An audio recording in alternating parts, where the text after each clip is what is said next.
Love this podcast? Support it and sponsor today. Simply head to ozcastnetwork.com for details.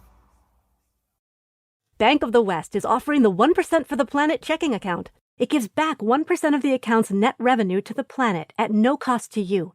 There's no monthly service charge with any deposit per statement, and there's no minimum balance required. The 1% for the Planet checking account, only from Bank of the West. Learn more at bankofthewest.com/1%. Additional conditions apply. Member FDIC. The Catchups and Friends. From first love to happy ever after. What's that? From dating to dick pics. Oh my. Oh no! The Catchups and Friends.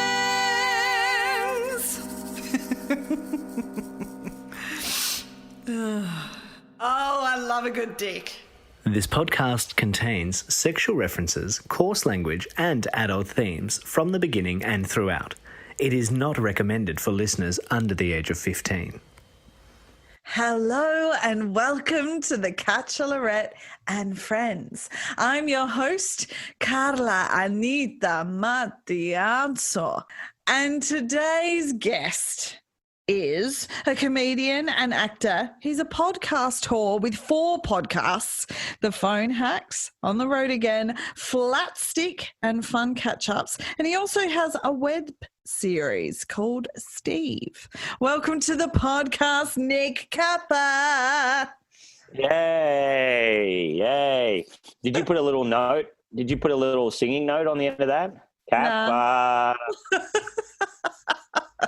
You know. Welcome, man. Thanks so much for coming on. I appreciate your time, Nick. Hey, no worries. Thank you. Sorry I was late. Don't even worry. I'm a guy who says yes to everything, and usually that works in my favour, but sometimes it doesn't work in my favour. That's right. We've all been. Sometimes I'm just doing it. Yeah, I know. Anyway, it doesn't matter. But wow, this is cool. So Carla, you do cabaret, right? Yes, correct. I do cabaret. Yes, that's okay. My thing. Yeah. So when someone goes see, I've just always wanted this. I want to know. Yes. I'll come see one of your shows one year because I want to know what is cabaret. It's comedy and singing, or sometimes it doesn't need to be singing? Is it like a story? What is it? Okay, very good question. So my style of cabaret is leaning towards the traditional style of cabaret. I don't have any circus acts in my cabaret. I don't have any burlesque people in my cabaret. That's not what I do. Okay. So I tell stories and sing songs. So all the songs in my shows support the content that is being spoken about. And a lot of the time it's funny stuff, but all my shows are drawn from my life, different things that have happened in my life, different stages that have happened in my life. So that's what I do. Oh, great. So it's like a one-person musical. Pretty much. So it's me and a piano player, or like with the new show that'll be touring next year, has a band. So it depends on obviously budget, but it depends on the show really and the different stages of the show, because I always generally started off with just a pianist, and then when the tour continues I add a band to it. Oh, that's amazing. Wow, so much work. I would like to put some music in a stand-up show one year, write some, I don't know anything about it, but work with someone to make some, a bit of a musical or something, it's so cool. Yeah. It's great. I'll have to come and watch a cabaret show. Because I guess I was kind of scared. I was like, well, what am I going into, Because, I get bored so easily. And also the stupider the better, like if it's something really, I'd rather see something completely fucked and not very good at all and laugh my ass off at that than see something that's like beautifully made and orchestrated and probably really funny. I'd much rather see a failure or something that's totally horrible for an hour. That's what really gets me going. Yeah. Oh, that's hilarious. That's really funny. But you're living with somebody that would be able to help you out with the musical side of things. Yes, Big Red Ben Knight. He has actually helped me do a song. I had a song in my my latest comedy special, which is where it was like pork palace. Hand me my chalice, 'cause shit goes crazy when I get to pork palace. Pork palace. Right, yeah. Anyway, he wrote like a beat behind that. Yeah. Oh, cute. Yeah, you so guys would collaborate with that kind of stuff. You were the Yeah. voiceover, like you said before we started, of the PE teacher in his show. You executed that beautifully. Yeah. We wrote a song about me having sex with ET during lockdown that still hasn't come out into the world, and it was a rap song about me having sex with ET. So we might release that next year sometime, you know. Yeah. No, I did. I had to play a PE teacher. I don't look like a PE teacher, but I do sound like a PE teacher. I do sound like a. Well, why do you PE say you sound like a PE teacher? What is it about your vocal tone quality that resonates with that profession? I guess because I'm like clueless and just mucking about, and they always are an Australian kind of gruff bloke. I think, yeah.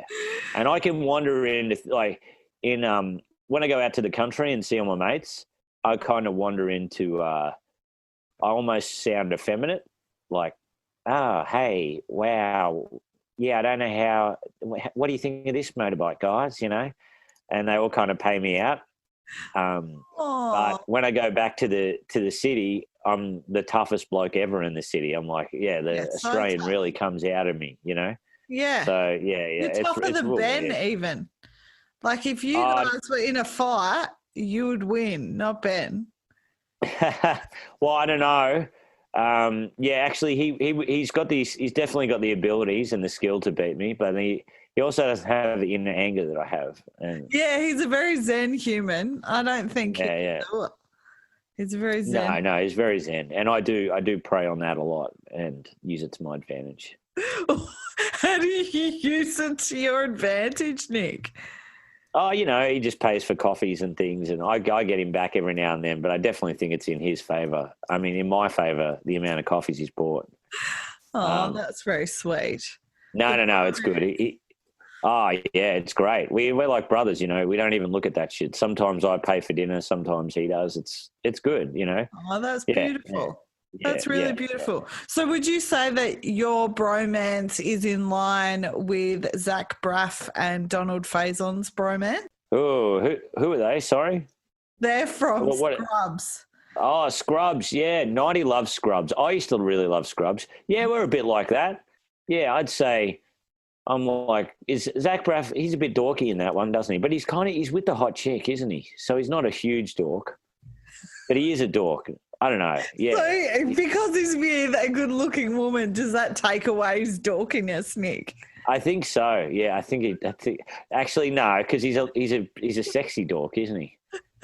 Yeah. Look, I rate Donald more than Zach, I have to say, but they're both quite delightful. Yeah. No, we're a bit like that. I'd say we're more. What would be more? He's like the straight man. I'm a bit all over the place. Right. I'd say it's more of a I don't know. It's like Peep Show, and I'm the DJ, but I'm also Super Hands as well. Great. And he's the other guy, but he's ripped. He's a ripped version of the. Yeah, super jacked up version. Yeah. Of the other guy, the straight guy. Yeah. So yeah, it's fun. I always rope him into different things, and he's like, "Fuck, why are we doing this?" And I'm like, "No, we've got to do it." You know. It's very funny, but also he's like, he teaches me so much about comedy in terms of, you know, tighten up your show and like heaps of and you know, and just to put attention to detail and things. Nothing's ever finished. Are you open to that? Are you guys both open to hearing each other's feedback in regard to your performance stuff that you both do? Are you open to that? Or do you guys sometimes find like, oh, fucking get your nose out of my shit. This is my stuff. Fuck off. Yeah, but we've kind of seen how we give criticism. But the worst thing is he's worked me out now. So whenever I never give anyone straight up criticism. I give them like the shit sandwich. So I go, oh, this is very good. Have you tried this? But overall, I think it's very good. And then they go, oh, yeah, but I find no one listens if you just go, this is fucked, change this, you know. Oh, really? But, I think it depends who you're working with, though. Don't you think? It does. But also I think you do. Stand-up is so personal. It's very personal, and it is subconsciously you hate the person no matter what criticism they're giving you. 'Cause it's personal. Yeah, right. You're not just criticising their stand-up. You're criticising their feelings, their work, their thoughts. Yeah, So true. that's you always take it personally no matter what, you know. So you got to tread around that. But yeah, sometimes I tell him, oh, you can do better than that, you know. So do you think you have to build up a relationship before you can have those conversations with other comedians? Do you think, like, how would you feel if you had a mate who'd never done stand-up before, came and saw your show, and then had a list of notes to give to you afterwards without you asking them? How would you respond to something like that, Nick?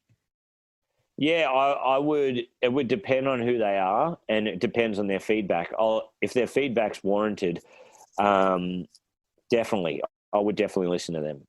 It just depends, because stand-up, sometimes I'd rather listen to a person who's never done stand-up than a stand-up comic, because they're the people coming to watch your shows. And sometimes you get blinded by all the muck, all the, oh, this is what an award-winning show should be like. It should have this at the end, or should have that at the end, you know? Yeah. You know, it should have problems in the middle, and it should have a cool start or whatever. And you're like, oh, but you get bogged down with all of that. And then sometimes your mates are like, yeah, no, it was funny, but it wasn't funny all the way through. It got a bit, you know, fucking boring towards the end, you know? And you go, oh, yeah, no, that's true. That's my mate who bloody, you know, is a mechanic in Melbourne or whatever. He's buying the tickets, you know. Not that also is people, but also you want to get it over. Sometimes they're the people you should listen to, you know. Yeah, right. In my opinion. That's a good Yeah. My brother's never done stand-up before ever, but whenever I write a show, whenever I write a bit, I'm like, oh, would my brother laugh at this? Right. You know, would same with my partner, you know, like, would she laugh at this? You know, what would she like about this, you know? Oh, that's good. Rather than, yeah. Because they're really hard good. people to make laugh. Yeah, once you got them laughing, you know you're onto something not only funny, but something a bit unique or something. Yeah. That's good. Speaking of your partner, let's go back to the beginning of your love life, Nick. So can you remember your first crush, and what was the story around that? I can't remember my first crush. I think I had a few I went to a school of like 25 kids, like 20 kids in the middle of nowhere. Right. So I think everyone had a crush on each other at some stage, you know? Yeah, sure. But then they became more like your, those, you know, the girls you had a crush on or whatever, they became more like your sister because they were the only 4 girls you knew in the whole town, you know? So where are you from, Nick? Where are you from? I'm from Boomai, northern New South Wales. It's kind of in the middle of nowhere, yeah. So what brought you to Melbourne then? 100 people. Oh, wow. I lived in Sydney first. I studied graphic design there, and then I made a lot of friends there, travelled the world a few times, and then came back and was just like, hey, why don't I sit back in Sydney again? I just want to hang out with my friends. And then and then I started stand-up. And then I got I don't know, I guess it wasn't a big deal at the time, but I thought it was a huge deal to get accepted into the comedy festival and get a festival managed venue. And so I got that, and I thought, I might as well move down to Melbourne. Yeah, so I moved down here, and I haven't looked back since. I love it. Yeah, it's really great. Melbourne's great. Melbourne's really good. Yeah. I love Melbourne. So my first crush, I think my first kind of girlfriend I had for a few days was at Pony Camp. I think her name was Zoe. She asked me out. Did you say Pony Camp? Pony Camp, yeah. I used to go on this horse riding camp. We'd all sleep in a wool shed for a week, and we'd prepare for the big gymkhana at the end. Yeah, it was cool. Yeah, it was cool. So what's a gymkhana? I don't know what that is. That's the big horse event where you get your horse to run around the barrels and do the jumps. And wow. Yeah, so that was really cool. I think it was, her name was Zoe. I think I ran into her a long time ago, like 10 years ago or something. And she's like, hey, Nick, remember me? I was your first kind of girlfriend or whatever. But it was for a few days. And, it was fun. How but old I don't think were we kissed. I don't think we kissed. I think I was about 14 or 15. Oh, wow, and you didn't kiss. Okay. No, we didn't kiss. So then what made you girlfriend and boyfriend then? What was the distinction? Was it holding hands? What was it? I don't think we held hands. I think we just just walked around together for a bit. Oh, bless. Yeah. That's very innocent and very sweet. So from crushes, usually what happens after that, I like to call like teenage relationships training wheel relationships, because you get to test things out without any real responsibility or pressure on anybody. So did you have any high school training wheel relationships that you can speak about? I had a friend and his sister had a crush on me, and I went to an all-boys school, so she and I went out and visited him once out at Muswellbrook at this town, and we went water skiing with her family, and she gave me a big kiss on the lake, and that was a wild thing. Yeah, it was pretty wild to have a kiss. Yeah. She was like smoking hot too, which was crazy for me. Yeah, because that was your first kiss then? Was that your first?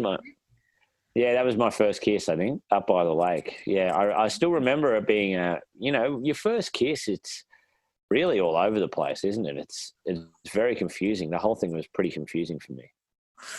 Confusing in what way? What do you mean by confusing? Why? Just your tongue and your lips are everywhere. You're like, it looks so good in the movies. It looks great. And after a while it becomes great. But when you first get one, you're like, oh my God, this is all, I don't know what to think of this, Were you nervous? Yeah, I was really nervous. Yeah, I was super nervous. Yeah, I was. Did you know it was coming, or did she just like plant one on you? I think I knew it was coming. Yeah. I couldn't wait. I think like a kiss back then was kind of like getting laid, you're like, I wonder if I'll get a kiss tonight, which is pretty cool. So that was great. And then I went out with it for a bit and then came back. But I only got to see her, every month or something, or every 2 months or whatever. Oh. And then she wrote me a letter that she dumped me. And I remember being okay with that. Yeah. Like, we weren't seeing each other that much anyway, Mm-hmm, mm-hmm. So was that not in your control, the fact that you guys were only seeing each other once a month? Is that because you guys weren't at the age where you didn't have licenses and whatever? Yeah. I think so. Yeah. And then I didn't really have a girlfriend for a long time after that. I remember I went to church for a little bit, and I had a girlfriend who asked me out at church, and she was really nice. She was a nice girl. Mm-hmm. But then she ended it quite quickly. I think it was just because I don't know, I wasn't really going to church anymore, and I don't think her parents approved of that, Oh, okay. But okay. I don't think there was any kissing. I don't think there was any kissing in that one either. There was no kissing. Was that because she was religious? Is that why? Yeah, I'm always so afraid to make the first move. I'm the worst guy ever at doing that. So if they don't make the first move, then I don't really do it. I don't have the confidence. Oh, bless. Oh, that's very sweet. But that's also very considerate and respectful of not wanting to push those boundaries before both people are ready. Yeah, I don't know, yeah. I'd like to say it was because of that. I think it was just because I was too scared, I was trying to paint you in a good light then, Nick. You just took yeah. Well, no, you don't want to make anyone uncomfortable. When you're kissing sometimes when you get a charity kiss or something and they're not into it, you're like, it doesn't turn me on at all. So how do you know when it's a charity kiss? What's the difference? I don't know. You know, when they're just not into it. You can tell when someone's You can feel it. Yeah, you can feel it. You know, you can. Yeah, I don't know, and it's really cool because I guess like you're just like they're just not into it. I don't know. I never really got any. I think I got one or two charity kisses. I don't know. You know when someone just wants to make you feel good or whatever, and you're like, nah, I can tell you're not into this. I understand what you're saying. I get it. I think women do it a lot more than guys. I think that assumption may be correct there, Nick. I think that assumption is correct. Yeah, so that was cool, and she was very nice. And then I didn't have a girlfriend. I didn't really have I went to Sydney, and I don't know, like I guess I fooled around. Mm-hmm. You were a player. Yeah. No, I wasn't a player at all. I think I was with like 2 women in like 3 years, you know. Oh, wow. Yeah. And then when I was 21, I met my first girlfriend, Kelly. She was really nice. So how did you meet her? How did you meet her? I'd been living in Sydney for about 2 or 3 years, and then I went back to going to Windy. I worked on a cotton farm, and I met her at like a bush dance that they have out there. It was really nice. It was it was really cool. And then I think I went out with her for like 2.5 years. I moved up to Brisbane to be with her. Oh, wow. So what made you make that move, Nick? What was it about her that made you go, yep, this is an excellent woman? She had good taste in music. That's a big thing for me. Mm-hmm. Good taste in movies. Good family, which was really cool. You know, I liked her family, and they liked me, which is great. And just a lot of fun. You know, just a lot of fun. We always just talked about the same stuff, I guess. And but I guess I hadn't been in love like that before. I don't think I'd been with someone. I don't think I'd been with someone. Been in love or whatever. I got that sick feeling in my guts before, so I was like, oh well, I'm going to marry this woman. That's what I'm going to do. So but then, what were the lessons you learnt from that relationship, Nick? About yourself, about her, either or. I learnt that I thought that she was, because she told me, no, you don't want to be with me, because she'd travelled a fair bit. She was like, oh, you don't want to be with me. I want you to go and travel a bit, you know, and then come back or whatever. But it turned out to be her. I said, no, I just want to stay with you. That's it. I don't care. We can travel together.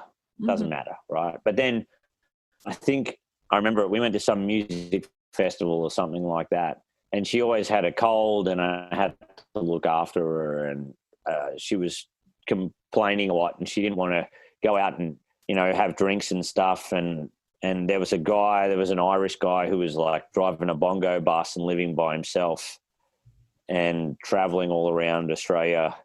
And I was like, I guess I want to be that guy for a bit, you know, but I still loved her, but I guess I was like, I was married to the fact that maybe that there was more stuff out there, and she'd put the messages in my head. So, and then when I wanted to do that, she was kind of like, no, I want you to stay here. And, but I just took off anyway. I went to South America, and we never officially broke it off. She came and visited me in South America.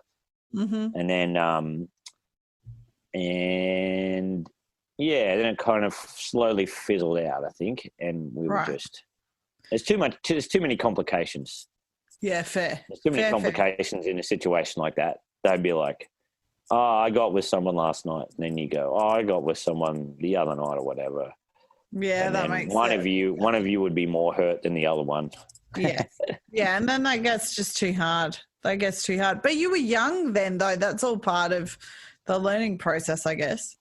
Yeah, that's it. And then that's like, I was being selfish. Looking back on it now, I was being selfish because that's part of a relationship, is looking after someone. Even if you go to a music festival and they're having a shit time, you just try and make it better for them, and you don't look at someone else's life, how it's better or anything like that. You go, oh, this is what I got to do now. This is a person I care for.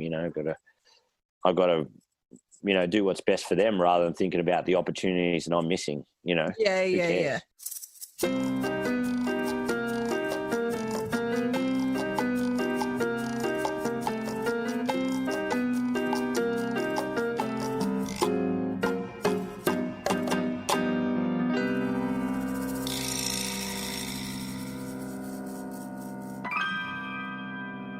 The lessons that you learned with that woman was pretty good, actually. Learning, that sometimes in a relationship, well, a lot of the time in a relationship, you have to be selfless and you have to think about the bigger picture and what's going on together as a couple rather than what you can get out of it as an individual. So how long I know you did some traveling all over the world. So who did you meet along the way? Surely you would have met some women along the way on those travels that formed like some little, romance.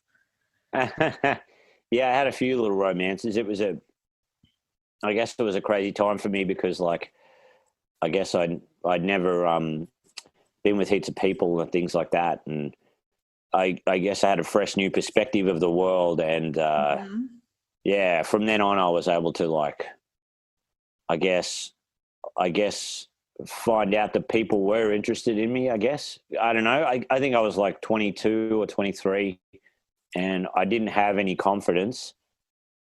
And I think that's a turning point for a lot of people as well, looking for people, because they're not interested in the jock guys anymore. They're just interested in interesting people, I guess. Not saying that I'm overly interesting, but I guess I was more interesting than your average person. And and I think that really, like, I guess that was cool. It was cool to have heaps of little relationships along the way. And also I guess it's always a surprise when if someone's interested in me. I'm like, whoa, crazy. That's with everybody. I think that's with everybody though, Nick. Like, when feelings are reciprocated, it can be like, oh shit, okay. It can it can be a surprise for sure. Yeah, for sure. Yeah, it's a real surprise, Yeah, it's a real surprise. So and it was cool. It was great. I met I had a little romance with a French girl for a bit. That was really nice, and then probably got a bit complicated. I guess, you just, you're not used to, I guess Australian relationships are very laid back. I had a few different relationships on the way. And then I lived in Norway, which was cool for a few months. And I guess it was the first time I'd met kind of women that were like men that would, like, I don't know, shack up with me and then never call me back or whatever, which was really weird. That's more like in the 21st century. And I mean, I guess nowadays that's more common, but it wasn't very common back then. It was weird for me to go, for people to be interested in me and whatever. And then they just might booty call you in the middle of the night or something like that. I was like, wow, I've never had that from a girl before.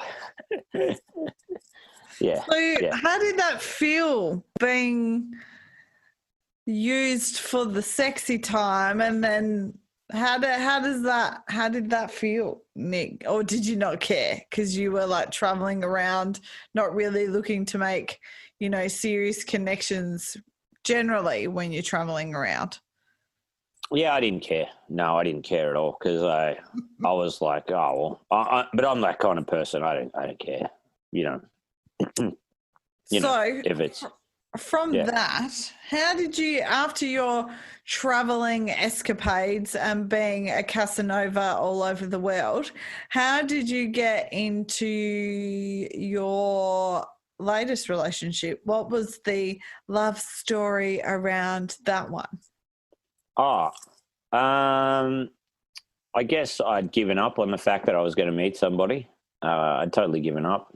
Mm-hmm. I was at like probably the stand up was going really good for me, and I put all my time into that really, and then I was probably I wasn't looking after myself in terms of my body or the way I looked or anything like that. I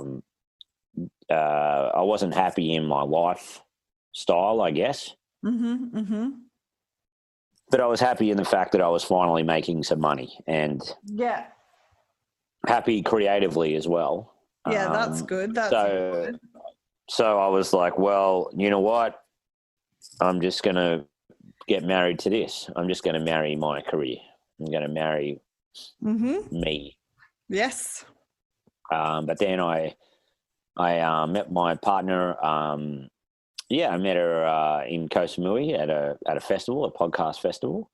Oh. And she was on the beach. She was the most beautiful woman I'd ever seen. She was really, but she also had something that's, I think, more important than just gorgeous. She had appeal, like this appeal that really stuck out. And she was so cool. She had this bright red hair, and absolutely beautiful woman. And one of those women you just see and you're just like, I could, wow, imagine walking around with her, like, wow, that would be crazy, so you just block it out of your head. You're like, I could never be with someone that cool.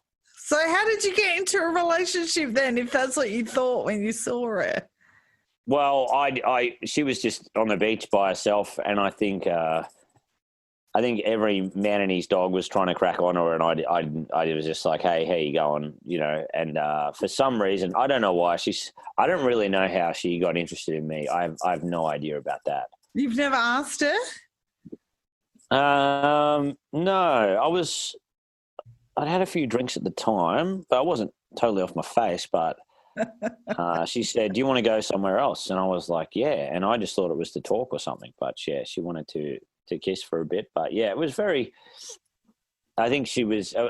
slow going anyway, because the next few days she was very hot and cold, and I think that she thought I was just going to sleep with her and then just leave her, like, right, or something like that. So we didn't do any of that stuff. And then I thought, well, you know what, I'll just say, we're just going to be friends, because I had a great time with her. We were having a great time. And then, we had a great time and went for heaps of walks, and we just hung out as friends, and then it kind of, I guess, like, then it escalated real quickly, we're just like, oh, wow, and I think I knew I'd loved her then, and then she's like, Nick. oh, I went on holiday for 2 weeks, and she's like, I'm moving to Melbourne, so that's when we just knew that, I just knew that I didn't want to be with anyone else after that. Wow. I would never have wanted to be with anyone else after that, So how long have you guys been together for? About 2.5 years, I think. Yeah. Nearly 3 years. So do you think it's important to be friends with somebody before you get into a relationship with them, or do you think it's case-by-case basis? What's the bonus for being friends with somebody first? I think that you got a lot in common, and you make each other laugh, and things are fun, It's not just like lust-based. Mm-hmm. But also there's no rules. Who cares? I don't know. Some people go straight in and it's fine. I think it's case by case. Yeah. So what would you say if she wanted to take your, how long, okay, let me rephrase that. How long did you guys take before you introduced each other to your friends and family? What was the process there? Oh, no, it was straight away. I don't muck around with that stuff. I'm just like, here you go. This is who I'm with now. That's it. I don't wait or anything like that. It's not a big deal for me as well. Who cares? you know, and I couldn't wait to show it to everybody. Like I was Aw. like, so I was like, oh, just, yeah, everyone's got to meet her, you know. So That's that was really cool. sweet. Yeah, I don't put a time on anything or anything like that. Who cares? You know, people, they put all this stuff in their heads, and I think it just puts pressure on everybody. And, Yes. you know, Yeah. I Right. understand that.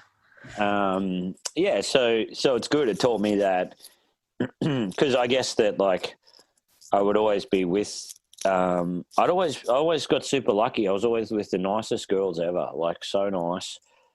And there just wouldn't be something click in my head. And I'm like, why this, you know, they've got everything. They're successful. They're beautiful. Why don't I want to be with them forever? You know, why don't I want to do that? And I felt like such a pig. I felt like such a prick, because you're like, you know, who am I to turn this girl down? Like, I've got nothing. I've got nothing going for me, you know. I've no money, no perspectives. I smell really bad.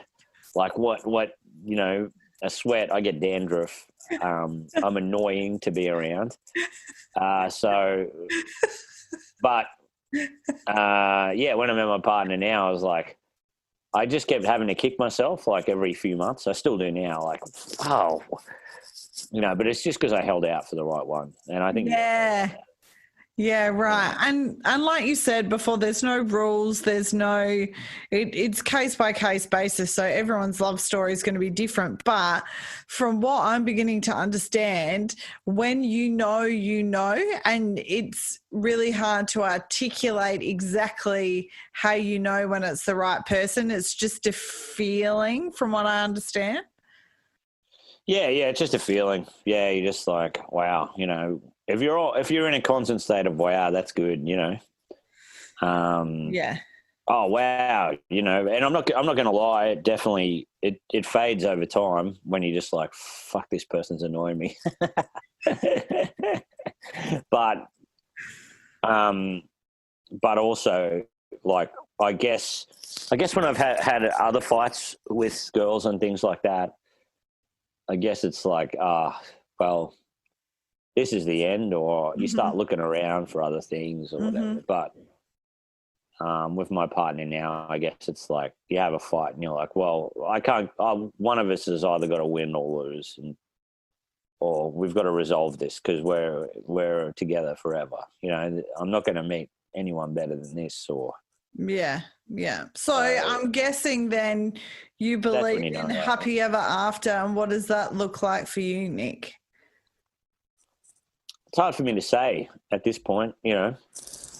I guess it's I think happily ever after is just, yeah, being happy, but also you do have to think of someone else, and I guess as long as she's comfortable, that's what's okay for me, you know. There's a lot of variables we've got to think about, you know, but yeah, as long as she's happy, I'm happy, you know. I think that's fine, you know. But also sometimes you got to think your own happiness and what makes you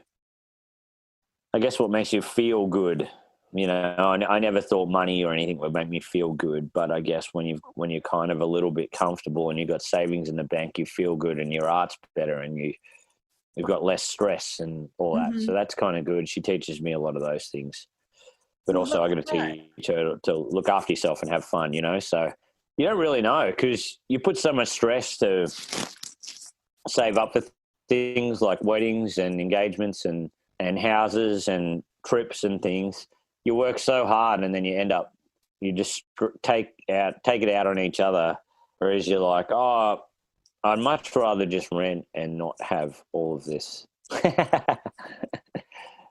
So it's finding a middle in between, because you know that if you're renting for the rest of your life, maybe that'll be in the back of your head and you won't have as good a life as you did if you just put in some hard work for a few years and then bought a place. Or so that's always, yeah. I guess happily ever after is just finding a medium in between. Yeah, the balance. Having a comfortable life and then also looking after yourself and going, hey, yeah, is this fun? No, it's not fun. Fuck it. Or let's not have fun for 2 years, then have fun after that, or yeah. I guess it's hard for me to say. My partner, my fiance or whatever, she's like 10 years younger than me. So I've done all my shit. I've had my life. There are some things I'd like to do, but of course I'd just be being greedy, in this case. It depends on what she wants. Yeah, right. Yeah. So how'd you propose, Nick? For somebody who's so laid back, how'd you propose? How did that all go? It was great. It was the way I pictured it, I was going to propose in front of my girlfriend's family, and then her family said, probably don't do that on Christmas Eve. So I said, I'll take you for a walk down by the lake. Down by Brisbane River. And then we went for a walk down there. I proposed to her down there, and I think it was very unexpected. But I wanted to show her that I cared about her and that I wanted to commit. And when I pulled it out, she thought it was a bit of a joke, like maybe it was part of my podcast, Phone Hacks or something like that. But then when she saw the ring and how real it was, she was like, "Oh my God, this is really real." Yeah, and I don't know. Sometimes you have a reaction in your head of the way you things want to go, and it did go that way. So. Oh, that's nice. Yeah. It was cool. How long have you been engaged for, Nick? How long have you been engaged for? So since Christmas, so for 4 months. Yeah. Oh, beautiful. So it's been great. We're in the lockdown together. Yeah, that was a big thing to me. I was like, okay, because it was a hard time, very hard for both of us. Mm-hmm. I think it was harder on her, definitely, because she's got to work in this room next to our bed, working 12 hours a day. And,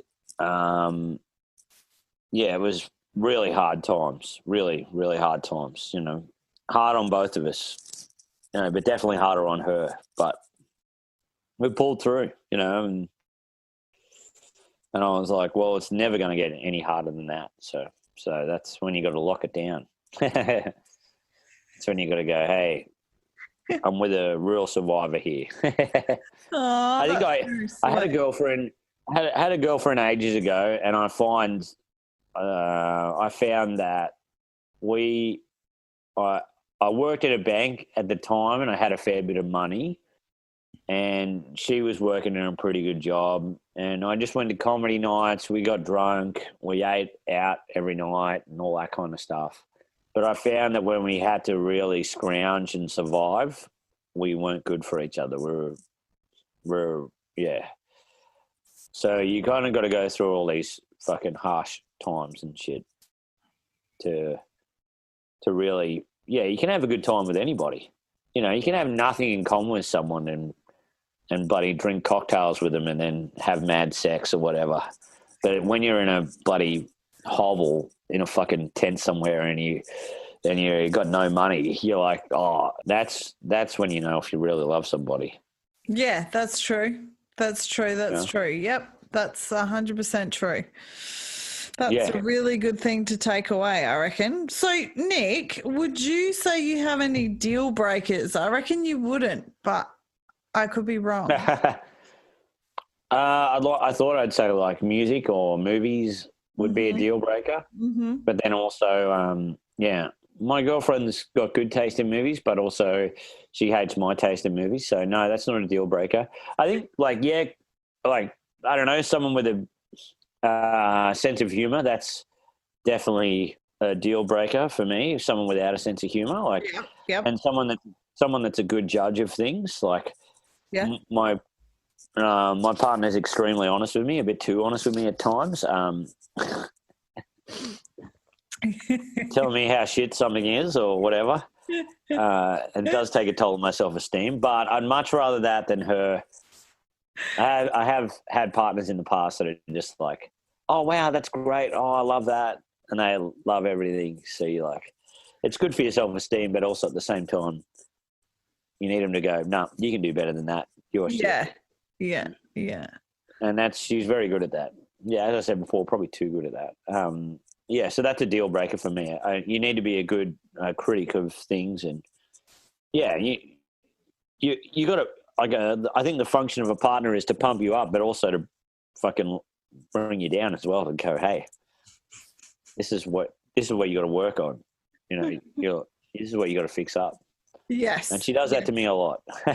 Yes, that's good. That's good. That's, all about the balance. It's good. So can you recall the best date you've ever created or been on? Ooh.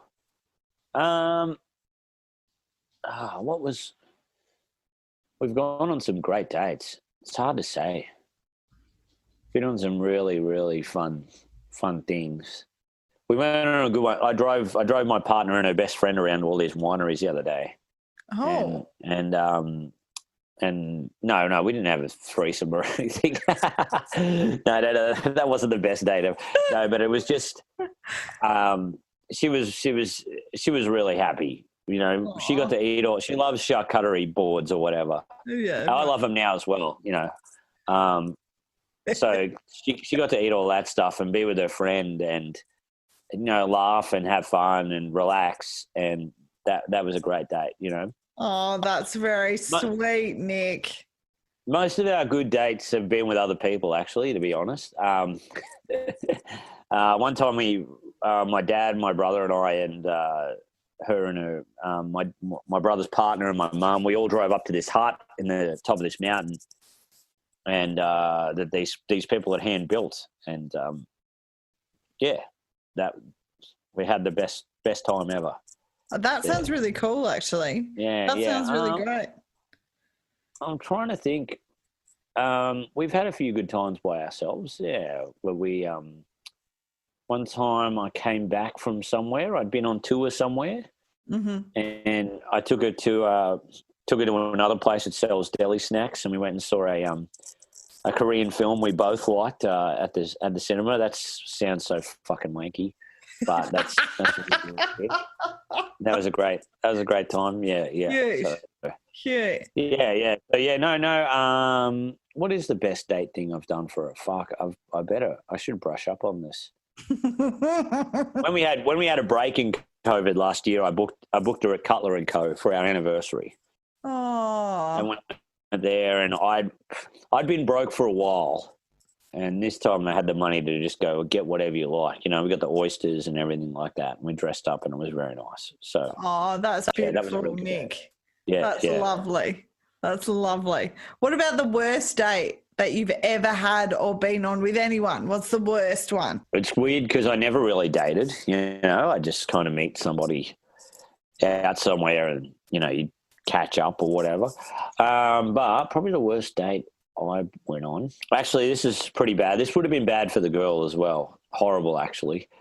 We had great banter on Tinder, and I'd only been on Tinder for a bit. I deleted it. It was too much effort. So much effort, Tinder. Just so much back and forth. So shit. Annoyed the hell out of me. I'd just much rather meet someone IRL, Yes, I'm with you there. Yes. I met up with her, and the only money I had was like this spare change, and we met up. I remember this happened a few times, actually. There was heaps of people are good at like chatter on Tinder, like very funny, but she was quite boring. And she bought me a drink, and then I said, my turn to buy you a drink, and I started counting out the change. She's like, I'll just buy you a drink. Another one. And then she walked up, and the barman goes, oh, you're buying him another drink. Oh, shit. God, not a good night for you. Anyway, came back to the table, and we both acknowledged that it was a bad date. What, just because she was buying you another drink? Really? Yeah, and I think there was no banter really there, and it was a bad date. Chemistry. Yeah, I feel you. Yeah. Lucky last question, Nick. Yeah. Do you think romance is still alive and real, or is it dead? No, I think romance is still alive and real. I think it's cool because I don't know, I guess before the internet and stuff, when I was a guy looking for a girl, I'd have to go to a nightclub I didn't like and drink with people I didn't like, or drink with people I did like, but go to a place I didn't like to go, you know, on the off chance I might meet somebody or whatever. Or, but now you can be you can be a gym junkie and not want to drink and meet people on Tinder, or you can be a video games person and go meet people, and you don't have to. You can be into metal and go to a metal club. That was around back when but it wasn't really. I don't know. You can just meet people without having to just do those arbitrary things that you don't want to do. Yeah, you just meet people through interests. So I think it's more romantic than ever, you know. And I think also there's just more opportunities to meet people and things. So yeah. Do you think that that's because you live in Melbourne, that's the scope of things? No, I remember it was really hard to meet girls and vice versa in the country as well, because there wasn't many women in the country. And I think now, because you got the internet and things like that, and people can travel distances, you got Zoom like this, and you can meet people and yeah. So I think it's better in those places than ever, because like in the city you have more of a chance to meet somebody, but in the country you can. Yeah, I think it's opened it up for everywhere. You know, I think probably pornography and things like that can ruin romance. I think there's things that, you know, they teach, you know, men are watching pornography and they're like, oh yeah, you can just grab a woman around the throat or whatever and all that kind of stuff. Probably not. Yeah. That probably kills the romance a little bit. Yeah, I'd say so. I'd say yeah. So, yeah. Whereas I guess before, I don't know, when you watch a porno, before watching a porno or whatever, you were just like, oh, I don't know, it's just cool to do it. It was more romantic, I guess. I guess there was more kissing involved. I don't know. Yeah. So I guess that's how romance could die in this. Sure. Yeah. In this climate, you know. Yeah. Fucking porn. Yeah. Yep. Yeah. Are there any parting words of wisdom you would like to leave the listener with, Nick? I have no wisdom whatsoever. Don't learn anything from me. I have no wisdom to give anybody. If you're taking wisdom from me, that means that you should fix your life up somehow, or you should take wisdom from other people. There's no wisdom anyone can get from me. Brilliant. Maybe unbutton your shirts before you put them in the washing machine. Oh, that's a good idea. It does that pulling thing. That's really annoying. Oh, gotcha. Yeah. You know, it pulls your buttons and it can really ruin some nice shirts. Oh, okay. Good to know. That's my bit of advice. I'll take that on board too. Excellent, Nick. Excellent. Yeah. Thank you so much for your time this evening, Nick. It's been wonderful. I've really appreciated your time. No worries. No worries at all. Thank you. And, good luck. The Catchularette, with friends near and far, from heartache to catfish and sex toys. The Catchularette and friends. See you next time, if you dare.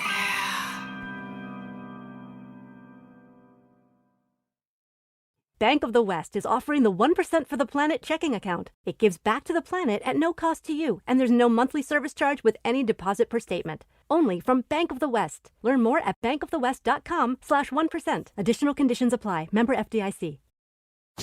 Love this podcast? Support it and sponsor today. Simply head to AuscastNetwork.com for details.